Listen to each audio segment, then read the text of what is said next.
ಭಾರತದಲ್ಲಿ ಗೇರು ಬೀಜ ಉತ್ಪಾದನೆ ನಿರೀಕ್ಷಿತ ಪ್ರಮಾಣದಲ್ಲಿ ಇಲ್ಲದಿರುವಂತಹ ಹಿನ್ನೆಲೆಯಲ್ಲಿ ವಿದೇಶದಿಂದ ಗೇರು ಬೀಜ ಆಮದು ಮಾಡಿಕೊಳ್ಳಬೇಕಾಗಿರುವುದು ಅನಿವಾರ್ಯವಾಗಿದೆ. ಗೇರು ಉತ್ಪಾದನೆಯಲ್ಲಿ ಸ್ವಾವಲಂಬಿಯಾಗಲು ಬೆಳೆಗಾರರು ಹೆಚ್ಚಿನ ಪ್ರಮಾಣದಲ್ಲಿ ಗೇರು ಕೃಷಿಯಲ್ಲಿ ತೊಡಗಿಸಿಕೊಳ್ಳುವಂತಾಗಬೇಕು. ಇದಕ್ಕೆ ಕೇಂದ್ರ ಸರ್ಕಾರ ಹೆಚ್ಚಿನ ಪ್ರೋತ್ಸಾಹ ನೀಡಲಿದೆ ಎಂದು ಕೇಂದ್ರ ಕಾರ್ಮಿಕ ಹಾಗೂ ಉದ್ದಿಮೆ ಮತ್ತು ಎಂಎಸ್ಎಂಇ ಸಚಿವೆ ಶೋಭಾ ಕರಂದ್ಲಾಜೆ ಹೇಳಿದ್ದಾರೆ. ಕರ್ನಾಟಕ ಗೋಡಂಬಿ ತಯಾರಕರ ಸಂಘದ ವತಿಯಿಂದ ಇಲ್ಲಿನ ಟಿಎಂಎ ಪೈ ಅಂತಾರಾಷ್ಟ್ರೀಯ ಸಭಾಂಗಣದಲ್ಲಿ ಶುಕ್ರವಾರ 3 ದಿನಗಳ ಕಾಜು ಶತಮಾನೋತ್ಸವ ಸಮ್ಮೇಳನ 2025ಕ್ಕೆ ಚಾಲನೆ ನೀಡಿ ಅವರು ಮಾತನಾಡಿದರು. ದೇಶದಲ್ಲಿ 4 ಲಕ್ಷ ಟನ್ ಗೇರು ಬೀಜದ ಬೇಡಿಕೆ ಇದೆ. ಆದರೆ ನಿರೀಕ್ಷಿತ ಪ್ರಮಾಣದಲ್ಲಿ ಗೇರು ಬೀಜ ಉತ್ಪಾದನೆಯಾಗ್ತಾ ಇಲ್ಲ. ಹಾಗಾಗಿ ಆಫ್ರಿಕಾ, ವಿಯೆಟ್ನಾಂ ದೇಶಗಳಿಂದ ಗೇರು ಆಮದು ಮಾಡಿಕೊಳ್ಳುವ ಪರಿಸ್ಥಿತಿ ತಲೆದೋರಿದೆ. ವಿಯೆಟ್ನಾಂನಲ್ಲಿ ಎಕರೆಗೆ 1 ರಿಂದ 2 ಸಾವಿರ ಕೆಜಿ ಗೇರು ಉತ್ಪಾದನೆಯಾದರೆ ಭಾರತದಲ್ಲಿ ಅದರ ಪ್ರಮಾಣ ಹೆಕ್ಟೇರಿಗೆ 674 ಕೆಜಿ ಮಾತ್ರ. ಇದಕ್ಕೆ ಹವಾಮಾನ ಆಧಾರಿತ ಬೆಳೆ ಹಾಗೂ ಗೇರು ಬೀಜಗಳ ಗುಣಮಟ್ಟ ಕಾರಣವಾಗಿದೆ ಎಂದು ಅವರು ಹೇಳಿದರು. ಇನ್ನು ಗೇರು ಉತ್ಪಾದನಾ ವಲಯದಲ್ಲಿ ದುಡಿಯುವಂತಹ ಕಾರ್ಮಿಕರಿಗೆ ಸಾಮಾಜಿಕ ಭದ್ರತೆಗೆ ಕೇಂದ್ರ ಸರ್ಕಾರ ಕ್ರಮ ಕೈಗೊಳ್ಳಲಿದೆ. ಗೇರು ಕಾರ್ಮಿಕರ ಆರೋಗ್ಯದ ಸಲುವಾಗಿ ಇಎಸ್ಐ ಆಸ್ಪತ್ರೆಯ ಸೌಲಭ್ಯವನ್ನು ಖಾಸಗಿ ಆಸ್ಪತ್ರೆಗಳ ಜೊತೆ ಜೋಡಿಸಲಾಗುವುದು. ಈ ಕಾರ್ಮಿಕರಿಗೆ ಸೊಸೈಟಿ ಮೂಲಕ ಆಸ್ಪತ್ರೆ ವೆಚ್ಚ ಭರಿಸಲು ಕ್ರಮವನ್ನು ಕೈಗೊಳ್ಳಲಾಗುತ್ತದೆ. ಈ ಶ್ರಮ ಯೋಜನೆಯಡಿ 30 ಕೋಟಿ ಕಾರ್ಮಿಕರು ನೋಂದಾವಣಿಯಾಗಿದ್ದು ಅವರಿಗೆಲ್ಲ ಪಿಂಚಣಿ ಸೌಲಭ್ಯ ಒದಗಿಸಲು ಉದ್ದೇಶಿಸಲಾಗಿದೆ. ಗೇರು ಬೀಜ ಸೇರಿದಂತೆ ವಿವಿಧ ಉತ್ಪನ್ನಗಳ ರಫ್ತಿಗೆ ಅನುಕೂಲವಾಗಲು ಎಲ್ಲ ಜಿಲ್ಲೆಗಳಲ್ಲೂ ಆಹಾರದ ಗುಣಮಟ್ಟ ಸರ್ಟಿಫಿಕೇಟ್ ನೀಡುವ ಬಗ್ಗೆ ರಾಜ್ಯ ಸರ್ಕಾರಗಳ ಜೊತೆ ಕಾರ್ಯರೂಪಕ್ಕೆ ತರಲಾಗುತ್ತದೆ ಎಂದರು. ಉಡುಪಿ ಪೇಜಾವರ ಮಠದ ಶ್ರೀ ವಿಶ್ವಪ್ರಸನ್ನ ತೀರ್ಥ ಸ್ವಾಮೀಜಿ ಆಶೀರ್ವಚನದಲ್ಲಿ ಹಿಂದಿನ ಕಾಲದಲ್ಲಿ ಬೇಡಿ ಉದ್ಯಮದಂತೆ ಈಗ ಬದುಕಿಗೆ ಗೋಡಂಬಿ ಉದ್ಯಮ ಆಧಾರವಾಗಿದೆ. ಸಭೆ ಸಮಾರಂಭಗಳಲ್ಲಿ ವೀಳ್ಯದೆಲೆ ಬದಲಿಗೆ ಈಗ ಗೋಡಂಬಿಯನ್ನ ಇರಿಸುವ ಮೂಲಕ ಅದಕ್ಕೂ ಗೌರವ ಪ್ರಾಪ್ತವಾಗ್ತಾ ಇದೆ. ಗೋಡಂಬಿ ಕೃಷಿಯನ್ನು ಉತ್ತೇಜಿಸುವ ಮೂಲಕ ಸ್ವಾವಲಂಬಿ ಬದುಕಿಗೆ ಮುಂದಾಗಬೇಕು ಎಂದರು. ಇಲ್ಲಿನ ಆ ಕೃಷಿಕರ ಸಾಧನೆ ನಾವೆಲ್ಲರೂ ಕೂಡ ಹೆಮ್ಮೆಯಿಂದ ಸ್ಮರಿಸಿಕೊಳ್ಳಬೇಕು.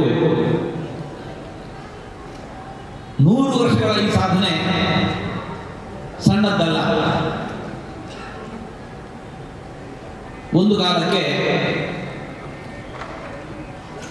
ನಮ್ಮಲ್ಲಿ ಮನೆಯಲ್ಲಿ ಹೆಂಗಸರಿಗೆ ಬದುಕಿನ ಉದ್ಯೋಗ ಅಂತಂದರೆ ಕೃಷಿಯನ್ನು ಬಿಟ್ಟ ಬಳಿಕ ಬೀಡಿ ಉದ್ಯಮ ಇತ್ತು.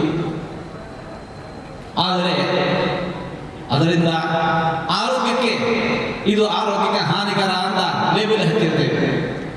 ಆದರೆ ಇವತ್ತು ಮನೆಯಲ್ಲಿ ಅನೇಕರಿಗೆ, ವಿಶೇಷವಾಗಿ ಹೆಂಗಳೆಯರಿಗೆ ಬದುಕಿಗೆ ಆಧಾರವಾಗಿರುವಂತಹ ಈ ಗೋಡಂಬಿ ಉದ್ಯಮ ಇದು ಯಾರ ಆರೋಗ್ಯಕ್ಕೂ ಹಾನಿಕರ ಅಲ್ಲ, ಆರೋಗ್ಯಕ್ಕೆ ಇನ್ನಷ್ಟು ಪುಷ್ಟಿಕರವಾಗಿರುವಂತಹ. ಉಡುಪಿ ಸಂಸದ ಕೋಟಾ ಶ್ರೀನಿವಾಸ್ ಪೂಜಾರಿ ಮಾತನಾಡಿ, ಗೇರು ಉದ್ದಿಮೆ ಈಗ ವಿಶ್ವವ್ಯಾಪ್ತಿಯಾಗಿದೆ. ಈ ಮೂಲಕ ಕರಾವಳಿಯ ಅಸ್ಮಿತೆಯನ್ನ ಎಲ್ಲೆಡೆಗೆ ಪಸರಿಸಿದೆ ಎಂದರು. ಮಂಗಳೂರು ದಕ್ಷಿಣ ಶಾಸಕ ವೇದವ್ಯಾಸ್ ಕಾಮತ್ ಅಧ್ಯಕ್ಷತೆಯನ್ನ ವಹಿಸಿದ್ರು. ಶಾಸಕರಾದ ಕಿರಣ್ ಕುಮಾರ್ ಕೊಡ್ಗಿ, ಭಾಗೀರಥಿ ಮುರಳಿಯ, ಸ್ಟ್ರೇನ್ ಇಂಟರ್ನ್ಯಾಷನಲ್ ಕೌನ್ಸಿಲ್ ಅಧ್ಯಕ್ಷ ಅಶೋಕ್ ಕೃಷ್ಣನ್, ನೆದರ್ಲ್ಯಾಂಡ್ನ ಇಂಟರ್ನ್ಯಾಷನಲ್ ಖರೀದಿದಾರರ ರೆನೋ ಗಾರ್ಡಿಯನ್, ಎಟಿಜಿ ಕಾರ್ಯನಿರ್ವಾಹಕ ನಿರ್ದೇಶಕ ವಾಸುದೇವ ಬಾರ್ಕೂರ್ ಮತ್ತಿತರರು ಉಪಸ್ಥಿತರಿದ್ದರು.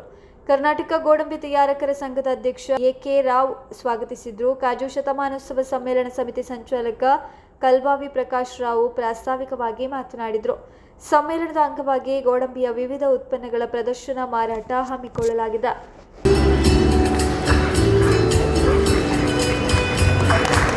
We are growing cashew nut. When we are small, we have to burn the cashew in a rainy season and we have to eat. Like the old processing style. Now we are getting in the packets. ಅದೇ ಕ್ರಿಯೆಯನ್ನು ನಮ್ಮ ಹಿರಿಯರು ಬೇರೆ ದೇಶದ ಜನ ತಿನ್ನೋದಕ್ಕಾಗಿ ಮಾಡ್ತಾಯಿದ್ರು. ಇಲ್ಲಿಂದ ಬಾಕ್ಸಲ್ಲಿ ಎಕ್ಸ್ಪೋರ್ಟ್ ಆಗ್ತಾ ಇತ್ತು ಅಂತಂದರೆ ಯಾರಿಗೆ ಎಕ್ಸ್ಪೋರ್ಟ್ ಆಗ್ತಾ ಇತ್ತು? ದೂರದ ಎಲ್ಲೋ ಕೂತಿರುವಂಥ ಜನ ತಿನ್ನೋದಕ್ಕಾಗಿ, ಅವರ ಖುಷಿಗಾಗಿ ಇದು ಆಗ್ತಾ ಇತ್ತು. ಇವತ್ತಿಗೂ ಕ್ಯಾಶ್ಯೂನ ಸಮಸ್ಯೆ ಬಗ್ಗೆ ಮಾತಾಡುವಾಗ, when you are speaking about cashew problems, who are not understanding the cashew processing and growing, they always tells us this is rich man's nut. ಯಾರು ಉಳ್ಳವರಿದ್ದಾರೆ, ಶ್ರೀಮಂತರಿದ್ದಾರೆ, ಅವರು ತಿನ್ನೋದು ಅಂತ ಹೇಳಿ. But cashew industry is a big industry. Around 40 lakhs of people are depending on this in India.